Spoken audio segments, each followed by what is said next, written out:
Om Om Om Sahana Vavatu Sahanau Bhunaktu Sahaviryam Karavavahai Tejasvinavadhitamastu ma vidvishavahai. Om Shanti Shanti Shanti.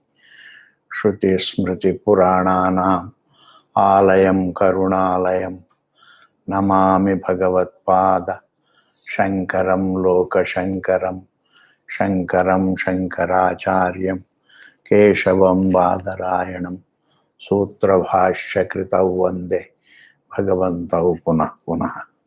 Today we have to see Ishavasya Upnishad, verse number 8. We have to complete it. This, every verse has to be done. We have to do justice to every verse completely. Saparyagat Shukramakayamavranam Asnaviragam Shuddhamapapavidham Kavirmanishu Paribhusvayambhuhu Yatha Tatyadorthan Vyadadat Shashvatibhyas Samabhyaha. We have seen in the previous class that God is all pervasive, truth is all pervasive. I have already told the word God is a theological term. The word Ishvara also, whether it is in English or in Hindi or in Sanskrit or in Urdu, it is all theological terms. It is Satyam. But because the Vedanta uses the word Ishvara, but it defines it. But it defines it and unfolds it, and that is as the Satyam, as the truth. So in the previous class we saw the truth is all pervasive. All pervasive does not mean that the word pervasion is generally understood by humanity as something that pervades in space, like air pervades in space, etc. All this we saw. But that's wrong. The truth is not located inside space, whereas the space is located in the truth. When the space is located in that, like when you transcend the space, then all that is rests in space also is transcended, like in sleep. When you transcend space, you transcend the air, you transcend the fire, water, earth, time, everything. Time is concomitant to space. And you transcend the thought also. Time is concomitant to thought also. Form, you transcend everything. And therefore, the time, space, form, thought, they are concomitant. And the truth is not in that context. It is not located in form. It is not located on the form. It is not located in space. It is not located in time. It is there everywhere. It is present everywhere. Effortlessly, it is being everywhere as the source of everything place. Like water is all over the wave as the source of the wave, as aparoksham, as the very subject. It is not located on the wave, but the wave is located on the water, in the water. The wave is born of water. The wave is made of water. Water is not made of wave. Please, इसको समझ लीजिए. And therefore, the wave depends upon, the wave presupposes water, or even you can say the wave depends upon water. The water is independent of the wave. All this we will see. Saparyagat Shukram, it is pure. Akayam Avranam, it is free from the physical body, and it is free from the mental body, subtle body. Sukshma Sharira means it's not looking like a physical Sharira. All faculties put together is called Sukshma Sharira. Like eyes and ears, the sense, all the 5 sense organs, 5 pranas, and all the faculties, manaha, buddhi, ahankaram, chittam, all these things, faculties are called Sukshma Sharira. Shodasha Kala Purushaha.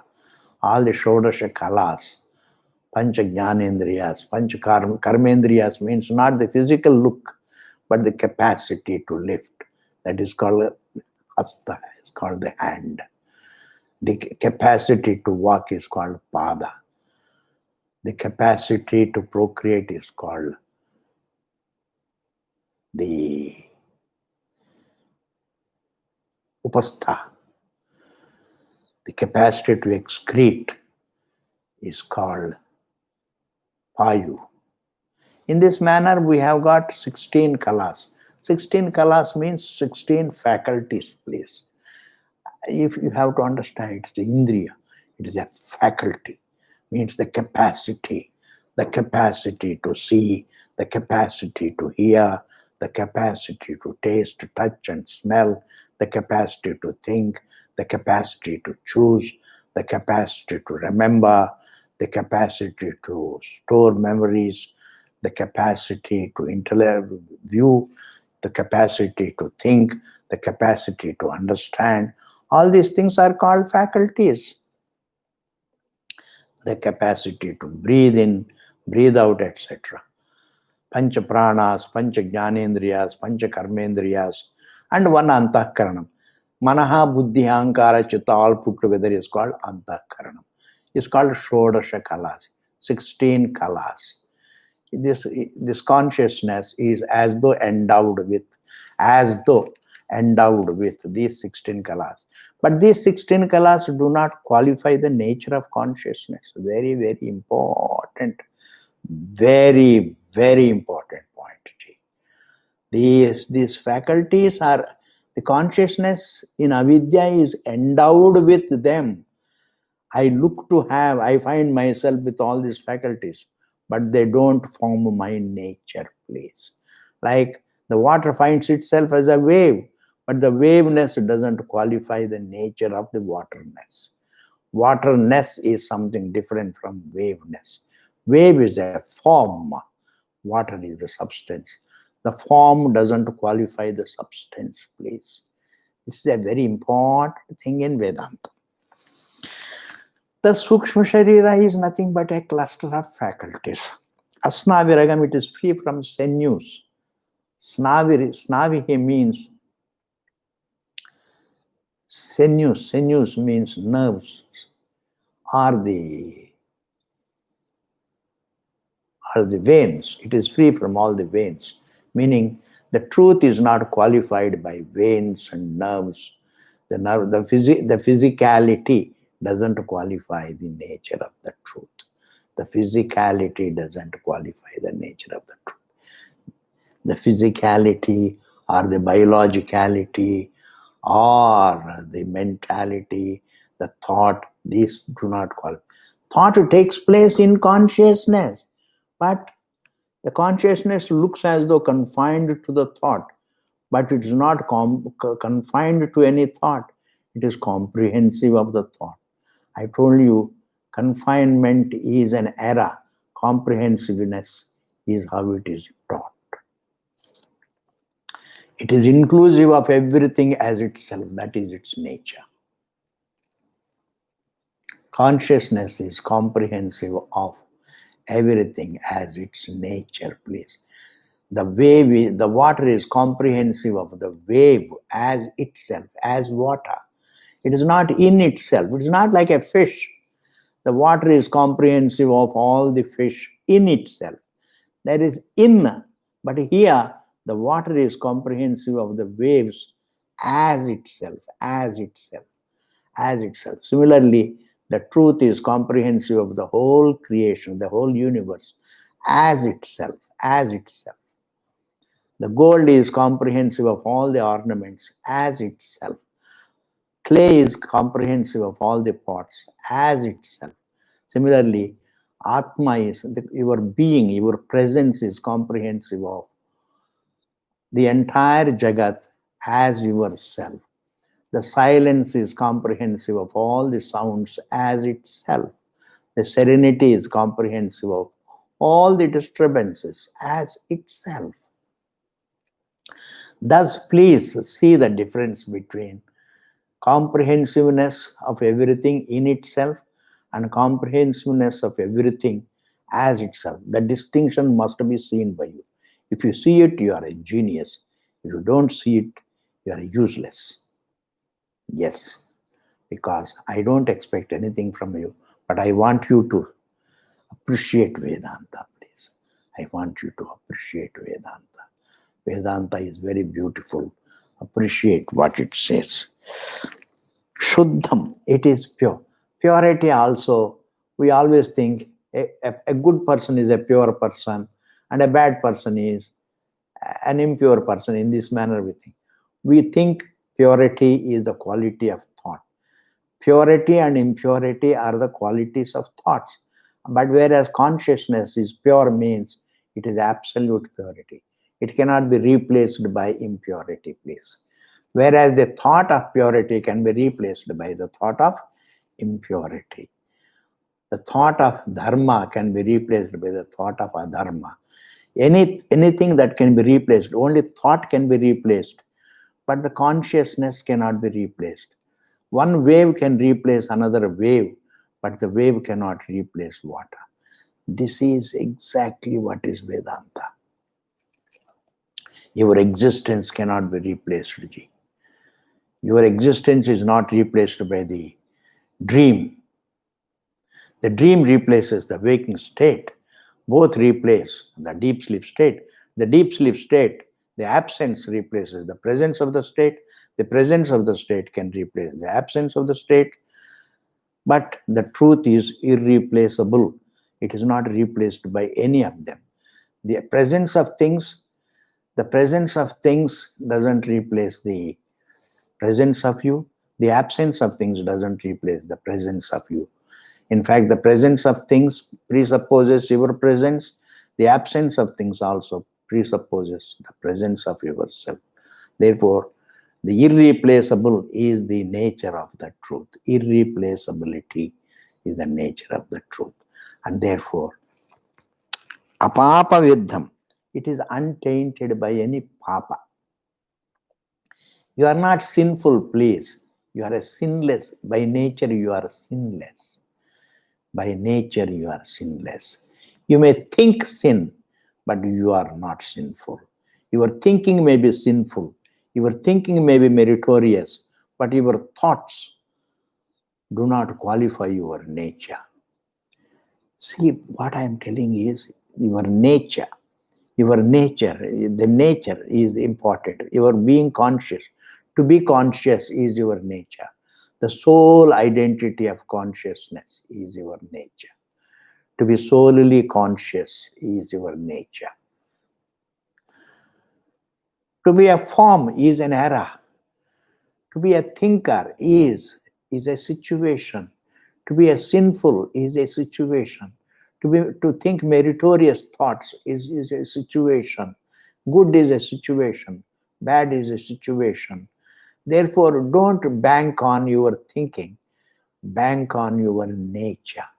Your nature is something. The wave may think good thoughts, bad thoughts. Wave may have attachments and detachment. Wave may pick up friends, may make other waves friends. It also may make other waves enemies. It may make enemies of other waves. That's not a big thing. But the wave is not going to be free by changing the qualities of thinking. The wave can be free, become free when it understands the thoughts, whether they are good thoughts or bad thoughts, do not qualify its nature. To be water alone is its nature. It is not a good water or a bad water. To be water. Thinking can be sinful or meritorious. And therefore, the quality of your thinking is depends upon your bringing up, your education, and your sanskara, your prarabdha, so many things. There are so many factors that determine the quality of your thinking. And what do we do throughout life? We keep changing the quality of thinking. We keep changing the quality of thinking. But quality of thinking is different from that your nature, thinking about your nature, that you are a conscious being. And consciousness is not qualified by the quality of thinking. In fact, the very thinking itself is an error, please. It's not the quality of, it's not bad thinking that is wrong. Even the very thought is an error. It is not bad, it is an error. It is a mistake. It is a misconception about yourself. It's a view that I am a thinker, that I am a form, that I am an individual. It's a consciousness. The individual, that I am an individual is a thought entertained on the basis of equation with a form. When I think that I am a form, then there is a thought of individuality, because every form is an individual form. And when I think myself to be an individual form, then I have all the impurities. Then I think too many thoughts about myself. And therefore, changing the qualities of thoughts is different from discerning between thought per se and the nature. Discern between consciousness and thought. By changing the quality, by becoming a Rama, if Ravana becomes like a Rama, that's not the answer, please. If Rama became Ravana, if Ravana became Rama, that's not the answer. If a bad man became a good man, it may help the society. It may create peace in the society. That is different, but that's not the answer. There are a lot of useful things in life, but then that's not the answer. Food is useful, but that's not the answer, please. Shelter is useful, but that's not the ultimate answer. Because I can have a very good shelter and still be unhappy. I can have very good food and still be unhappy. I can have a lot of money and still be unhappy. I can be very comfortable and still be unhappy. And therefore, a lot of useful things may not be the answer. And therefore, the answer is only discerning between your existence as consciousness and the thought. Thought doesn't qualify your nature. Thought is not a part of your being, place. And therefore, that's why thought can be transcended. Anything that can be transcended, to be available for being transcended, means it is available for laya. Yes. Transcending it in Sushupti, you transcend that thought. And that means thought has laya. When the thought has laya, when you transcend the universe, that means universe has laya. But Swamiji, how can it have laya that others also are experiencing the world? I am not saying when you are asleep, the others are not awake. What I am saying is the world that they are seeing in the waking state is not outside the serenity. See, I see the rope, you see the snake. But the snake that you see is not outside the rope that I see. The snake that you see is not outside the rope that I see. I don't say that when I am seeing the rope, you are not seeing the snake. Yes, you are seeing the snake, but the snake that you see is not outside the rope that I am seeing. In the same manner, the waking state is not outside the serenity of my sleep, serenity of being. No sound exists outside serenity place. This, if you understand the Vedanta correctly. No sound exists. Every sound is made in the context of silence. Every sound is heard in the context of silence. Every sound resolves in the context of silence. Every sound is understood as nothing but silence. It's made of silence. And silence is not another object of thought. The silence is your being. Silence is not a dead silence. Don't think silence means it's inert. Silence is a conscious being. Conscious being by nature is silence. And therefore, discerning between consciousness and your nature, discerning the nature of consciousness and the thought is the answer. Not a useful thing is the answer. There are many useful things. Prayer is useful. Food is useful. Clothes are useful. Shelter is useful. Money is useful. But that they are all useful, but not the answer. Useful means useful for survival, nothing else. Useful, the very idea of usefulness is connected to survival. It is useful for survival, but they are not the answer. There are a lot of sadhanas. These sadhanas are useful because they give you relative mental peace. Prayer is useful to create mental peace. And goodness is useful because it keeps you relatively peaceful. But relative peace itself is not the answer. In this world, there is no answer except yourself. Understanding, discerning between your existence and your thinking is the answer. There is no other answer. Like the 10th man, even if he comes across a lot of useful things, that's not the answer, because he's still searching for the 10th man. Somebody has to tell him, sir, the 10th man that you are searching for is none other than yourself. He has to be made to understand that the 10th man is himself. Then that is the answer place. The answer is not outside yourself. That's why my teacher used to say that you are the problem ununderstood. You are the answer if you are understood by yourself. Understood, you are the answer. Ununderstood, you are the problem. Yes, that's a great statement.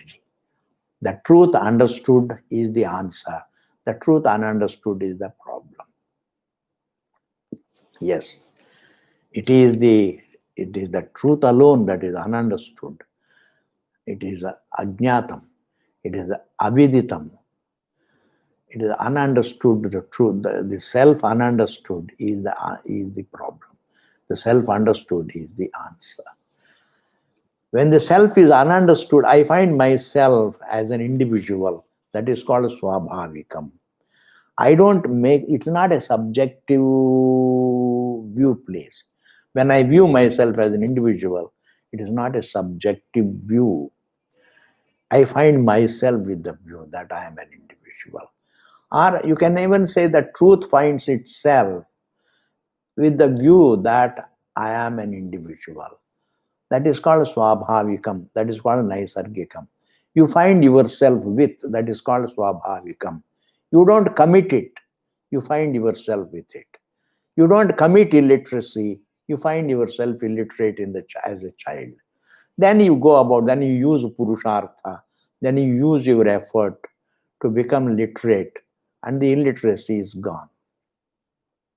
Therefore, unhappiness is something, the sense of individuality is something that you find yourself with. You don't commit it place. You don't commit that error. No error is committed. The error is not committed deliberately. It's not that you use your choice to commit that mistake. No. You find yourself with. Like anger, you find yourself with. Greed, you find yourself with. You don't use your will to create them, to author them. The greed you find yourself with. The anger you find yourself with. The desire you find yourself with. Everything you find yourself with, that is called swabhavikam. The embodiment you find yourself with, that is what is called swabhavikam or naisargikam. Take the word naisargikam, it's a better term. Naisargikam, it is naisargikam. Or it is another word for that is swabhavikam. Doesn't matter. All impulses you find yourself with. All instincts you find yourself with. A tiger finds itself, the conscious being finds itself as a tiger, finds itself as a tiger, finds itself as a lion, finds itself as a wolf, finds itself as a mosquito, finds itself as a stinger. Every animal is nothing but the truth finding itself as such. And therefore, that finding oneself as that is what is called swabhavikam or naisargikam. And therefore, even if you find yourself with a lot of useful things, as a matter of prarabdha, that is not the answer. So you find yourself as a rich man. You find yourself born into a rich family. You find yourself born into a very aristocratic family, a royal family. That's useful, but not the answer. A prince may have a lot of wealth, but it's not that, it's useful, but not the answer. Understand this point. You may be a good human being, but that's not, it is useful for you, it is useful for others. Your goodness is useful for you because it gives you relative peace, and it is useful for others because others find it comfortable to interact with you, a good man. That way it is useful for the society as a whole, but it's not the answer. It's not the answer. Pleasure is useful, but that's not the answer. Your attachments are maybe useful to bring up the children. That these two words are big thing, G. It is useful, yes, but it's not the answer. The answer is only discerning between your existence and the thought. Shuddham apapaviddham.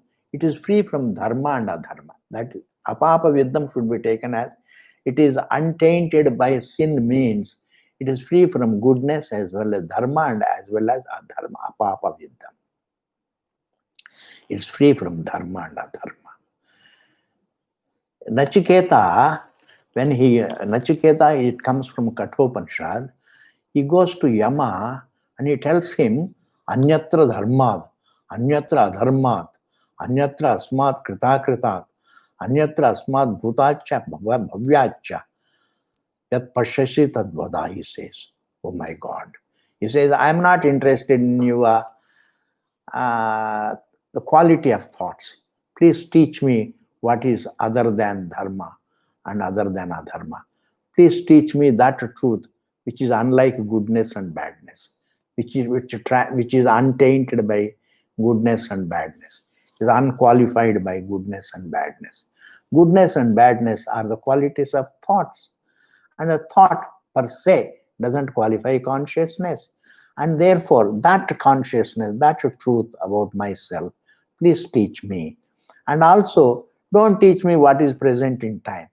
Please teach me what transcends time. Please don't teach me action and result, because I can understand. There is a law of karma. As you do, so you reap. That is nothing great about it. I am not, but you please teach me that which transcends the law of karma, which transcends time, which transcends dharma, which transcends adharma, which transcends merit, which transcends sin. And therefore, truth is something. That truth is the answer, please. Understanding that truth, the unqualified truth, unqualified by physicality, unqualified by senses, unqualified by thinking, is the understanding that consciousness, understanding your presence. Your presence is not qualified by any of your thinkings, any of your thoughts. Even this knowledge doesn't qualify. If you understand the truth correctly, even that understanding doesn't qualify the nature of the truth. It is free from the understanding. It only corrects the non-understanding. It only corrects the misunderstanding. That's good enough. Like lullaby only puts puts off the waking. It doesn't create sleep. Sleep, serenity, silence cannot be created. The sound can be warded off. When the sound is warded off, then what is there is silence. The thought is when it is warded off, then what is there is only serenity. Therefore, the lullaby wards off the waking, and what remains is only the absolute serenity. In that manner, the knowledge also wards off the ignorance. But what remains is only the truth that is unqualified by any thought. Controlling thought gives you a bit of serenity, all right, G, but that's not the answer. Controlling thoughts is useful. Meditation is useful. Prayer is useful. And every good deed is useful. But none of them are the answers. Answer is different from useful. Prayer is useful, meditation is useful, recitation is useful. We always think in terms of useless and useful things. But the useful thing can be replaced by a useless thing, and therefore that's not the answer. The useful thing cannot be replaced by the really useful, the really answer. The answer cannot be replaced by the unanswered. The answer is your existence. Your existence cannot be replaced by anything. And therefore, that your existence, understanding your existence, is what is called the Vedanta. Apapa Vidham. Kavihi. And the truth is, Kavihi means Krantadarshi. Kavihi does not mean a quiet place. Kavi generally in the society, the societal meaning, the social meaning is a poet, P-O-E-T, a poet is called a kavi, is called a poet, like Wordsworth is a poet. But here kavihi in Vedanta, in the context of Vedanta, kavihi means Krantadarshi. Bhashyakara says Krantadarshi. Krantadarshi means the one who sees, he is called Sarvajna. He is the seer of everything. The seen objects are countless. The seer is one. When you see the form, it is seeing. When you hear the sound also, it is seeing, it is knowing. When you taste that object, the taste is also known. The touch is known. The smell is known. Even though there are 5 sense perceptions, all the 5 sense objects are known. That known is what? The one who knows is called drashta. That is how it is taught. Drashta. Drashta means irreplaceable seer. The seer cannot be replaced. The seen can be replaced. The form can be replaced with the sound, etc. But the one who sees, the one who knows cannot be replaced. And therefore that Sarvajna, Nanyotosti Drashta, Nanyotosti Shrota, Nanyotosti Manta, Nanyotosti Vijnata, it is said. They said, there is nothing other than this, other than the Brahman. This seer through the eyes is none other than Brahman. This hearer is none other than the truth. This is a conscious being. The taster is none other than the truth. The toucher is none other than the truth. The smeller is none other than the truth. The thinker is none other than the truth. We make the truth and man, we make them as parallel. That is wrong. Truth as man is man. Truth as man is man. Water as wave is wave, please. Wave is not parallel to water. Between wave and water, there is no spatial distance. There is no gap, spatial gap. There is no division at all. They may be unlike each other, but they are not other than each other. They are not unlike, they are unlike each other. The water is unlike the wave, but it is the truth of the wave. The wave may be unlike water, but it's not other than water. There is no division. There is a dissimilarity between the source and the creation. There is a distinction between the source and the creation, but there is no division. Between the form and the substance, there may be the distinction. The distinction means what? They are unlike each other, but there is no division between the two. The form is made of the substance. The substance is different from the form. The form can resolve, but the substance always is there. The wave has the problem of thinking. The water as a wave is a wave. The water thinks that I am a wave. That thinking happens to be misconception, is erroneous thinking, please. If the wave thinks I am a wave, then it is a right thinking. If the water thinks I am a wave, then it is a wrong thinking, please. It is a misconception. It is the water that thinks. I say I am a form is a wrong thinking, because it is the truth that is seen as the form. It is the formless that is seen as the form. That I am non-eternal is a wrong thinking, because it is the eternal which entertains the thinking that I am non-eternal. How can the eternal entertain the thought that I am not? Why? There is nobody else. Truth alone, truth is non-dual. Therefore, even if the truth thinks that I am non-eternal, it doesn't matter. It doesn't qualify its nature. Always understand the difference between the nature and thinking. The truth's thinking doesn't qualify its nature.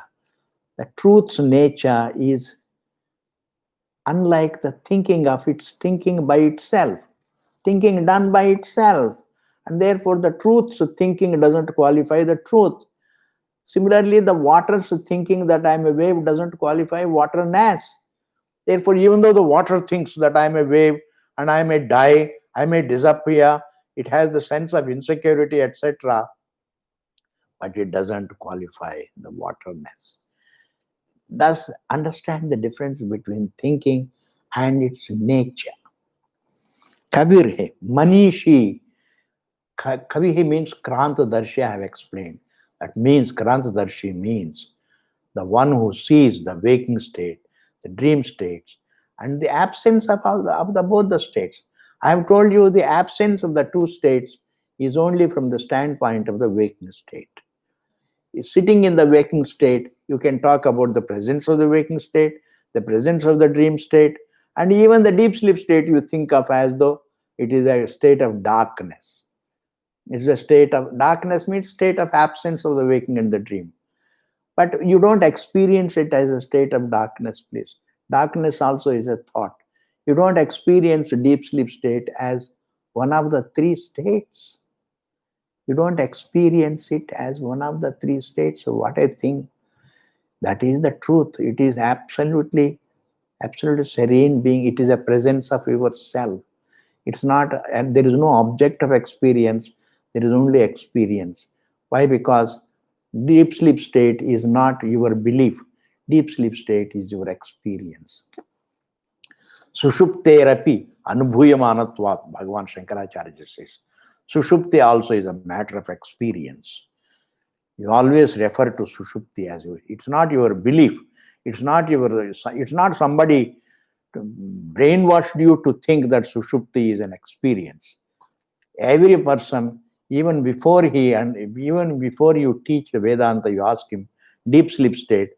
Did you have deep sleep state? Yes. Deep sleep state means form-free sleep, thought-free sleep, a serene sleep. That's called a deep sleep state. Somebody said from France, sleep is not possible without dreams.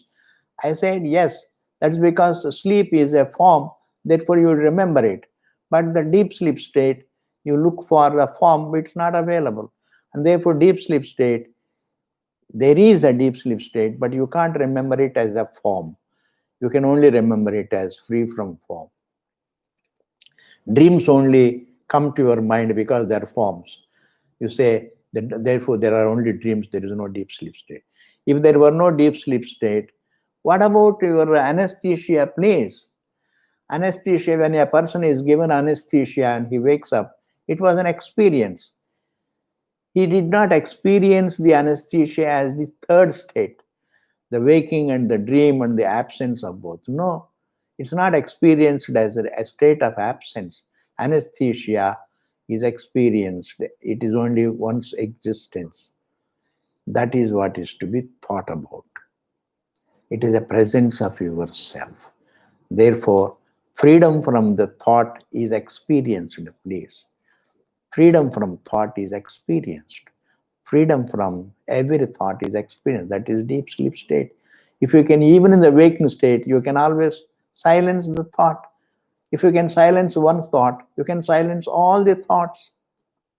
But you can't silence the will to silence the thoughts. The will to silence the thoughts cannot be silenced. Because even to silence the will, you have to use the will. And therefore, silencing is not the answer, please. Nor is it possible. You can't silence all the thoughts. You can silence some thoughts, but you can silence, even if you can silence all the thoughts, you can silence the will by which you are trying to silence the thoughts. The will to silence cannot be silenced. That individual will always be there. And that will, as long as that will is there, you are an individual. That's not the answer. You may be peaceful. That's not the answer. Samadhi may be useful, but that's not the answer. Understanding cannot be substituted by control. Self-control is useful, but that's not the answer. Self-understanding is the answer. Self-control is useful, but it's not the answer. Self-effort is useful, but that self-effort itself is not the answer. Success is useful, but that's not the answer. Prayer is useful, but that's not the answer. Meditation is useful, that's not the answer. Ekanta is useful, but that's not the answer. This is all that I would like to say, please. In this world, there are a lot of useful things, but they are not the answer. Then where is the answer? Your understanding yourself is the answer. Your conscious, solely conscious identity. You are not made of many things, please. You are not an assemblage of many things. Look at yourself. You are only solely a conscious being. You are not made of many things. Kavihi, Manishi. Manishi means he is the one, the Lord of the mind. The truth is the one that determines the very existence of the thought. Like we can say in a way, water is the lord of the wave. Not that he has to lord over the, it is not that he has to lord over the wave. Said to be presupposed, its presence is choiceless. The water's presence is choiceless for the wave to appear. That makes it the Lord place. That lending existence, as though they say in English, you lend your existence to the wave. That makes it the Lord. Manishi means the Lord of the thinking. The very thinker-thought relationship is also a relationship. It is sustained by the substance called the consciousness. It appears in consciousness. It doesn't qualify consciousness. It appears in consciousness, or it is correctable perception in consciousness. Any word you can use, It appears in consciousness and it is perceived in consciousness. And Vedanta, as a prakriya, says it's created in consciousness, but without qualifying the source, the consciousness. It appears in consciousness without qualifying consciousness. It is perceived in consciousness without qualifying consciousness. What is the problem? You can use any word, It doesn't matter. It doesn't create any problem as long as you understand. And therefore, Kavir Manishi, he is called Manishi. Manishi means he is the Lord of the mind. The Lord of the mind is not again is an object of thought, please. The Lord of the mind, don't say the Lord of the mind is above. He is not inside space. Just as he lends existence, just as in consciousness the mind appears, the thought appears, even the object of thought appears only within consciousness. The space and all the air, fire, water, earth, and the entire prapancha appears in consciousness. Like the dream appears within you and it looks outside you, Amazing. The dream appears within you and looks outside you. Similarly, the waking also appears in you and it looks outside you. Bhagavan says, Vishwam Darpana Darshamana Nagaram Nagari Tulyam Nijantargatam. The truth of the external world is Nijantargatam. It is within oneself. And therefore, the truth of the external is the internal. Kavihi Manishi. The word external, the word internal, I mean only the consciousness is called the internal and the error is called the external. The internal does not mean internal inside the body. No. Every detail of the body is external. Even the invisible details like the heart and the liver, pancreas, etc., they're all external because they are inert. Every detail of the form is external. Only your conscious identity is called internal. And therefore, in that sense, the truth is Manishi. You are Manishi. Paribhu. Let us complete it. Otherwise, you will scold me. What is this Swamiji is going too slow? I'm not slow. I'm not fast. But I have to tell you exactly what it is. Therefore, you have to have the patience to listen to me. Paribhu means, Pari means Upari. Upari Bhu. The one who transcends, who transcends everything, who is above everything, who is beyond everything. All these words, it means between the beyond and this universe, there is no spatial gap. Between the seer of the space and the space, there is no spatial gap. Between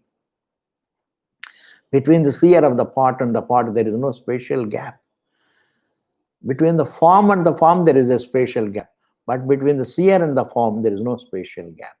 Like between the moon and the earth, there is a spatial gap. But between the space and the moon, there is no spatial gap. In that manner, you have to understand. Between one wave and another wave, there is a spatial gap. But between wave and water, there is no spatial gap. And therefore, use the word beyond all right, use the word above all right, but in my language, it means it is something non-separate from the truth. The universe is non-separate from the truth, without qualifying the truth. In that sense, the truth is paribhu. It is above all. It is comprehensive of all, and yet unqualified by all. And that makes it paribhu. Swayambhu. Swayambhu means it exists. It has self-existence. Whenever somebody says something, please ask a question. I'm teaching you this question. I'm telling you this. Where is the evidence? Evidence is important. When you see the evidence of a statement, every statement is a statement of a fact. And if there is evidence of that fact, then it is knowledge. Similarly, ask for evidence. Similarly, Swayambhu, the self-existent, where is the evidence? You ask, I am telling you, where is the evidence of Swayambhu? Every object is sense-evident, not self-evident. It is called Indriya Vishayam. It is sense-evident. It is not self-evident. Form is sense-evident. It is a sense-evident, not self-evident. Now you have to ask for where is the self-evident. The self-evident is the one who is aware of the object is self-evident. The one who knows the object is the self-evident. The one who knows the consciousness is self-evident. To illumine the consciousness, you don't require another light. You can see the light, the physical light. The physical light cannot see you. You are aware of the physical light, the sun. The sun is not aware of you. The sun is inert. The one who is aware of the sun is self-evident, is the real light, conscious light. Thus, you are a conscious light, please. You are not an inert thing. As a form, you are a jiva. As consciousness, solely consciousness, you are Brahman. And the Vedanta is teaching you only that you are Brahman. And therefore, Vedanta is not wrong. Vedanta is right. When it says to man, it is right. Swayambhuhu. And the last phrase of it. Yatha tatyatorthan vedadat shashvatebhya samabhya. I'm just telling. That particular phrase means he for eternity determines which action creates which result and which action can be done by which means. All these things has been determined. And also the law of karma is determined by the truth as the source. This is also as taught. But that means what? Every law presupposes the consciousness. The karma presupposes the consciousness. And this particular, the last phrase, I have to elaborate upon it. There is no time, I am tired. And therefore, we will see it, a little bit of it, we will see it in the next class and then go ahead to the next verse. Don't mind. I am not. And therefore, reflect upon your existence. I'm not talking about your form. I'm not talking about how good an individual you are. I'm not talking about your discipline. Your discipline is useful, but that's not the truth. Your self-control is useful. That's not the truth. Your existence is the truth. To be is the truth. A silent being that you are, that is the truth. And that discern between the silentness of your being and the noise of your thoughts. Thoughts are noisy. Your existence is silent. In the silenceness of your being, in the silentness of your being is the noise of thinking. And the noise of thinking is only a perception. It's like it's dreamt. You find yourself with it. But your existence is a silent being. And therefore, in order to correct the error, understand the error as an error. That is the correction. When you understand the dream as dream, then that is the correction. And as you wake up, it is knowing the dream as a dream. That is called waking. Knowing the dream as a dream, yes. Even the waking is a dream, Ji. Knowing the error as an error. When you understand that the earth is, that it is flat is an error, when you understand that it is wrong, it is gone. The wrong is gone when it is understood as wrong. The error, misconception is gone when it is understood as, and understood, not taken for granted, not believed, not speculated, not imagined, but understood. When the misconception is understood as misconception, it is gone. Yes. Thus, Vidya is self-understanding is necessary in order to correct the self-misconception. The more of it we will see later on. Thank you very much. Om Purnamadaha Purnamidam Purnat Purnamudachyate Purnasya Purnamadaya Purnameva Vasishyate. Om Shanti Shanti Shanti.